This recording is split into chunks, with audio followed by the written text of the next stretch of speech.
ॐ शुक्लाम्बरधरं विष्णुं शशिवर्णं चतुर्भुजं प्रसन्नवदनं ध्यायेत् सर्वविघ्नोपशान्तये।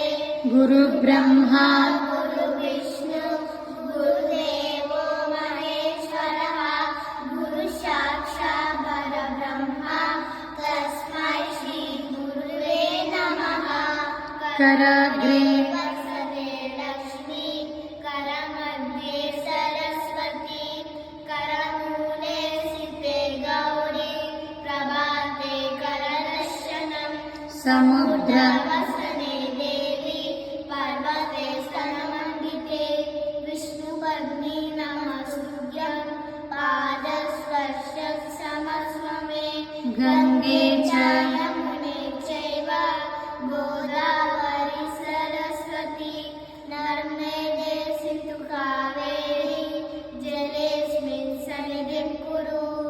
नमः सूर्याय चन्द्राय मङ्गलाय बुधाय च गुरुशुक्रशनिभ्यश्च राहुवे केतुवे नमः।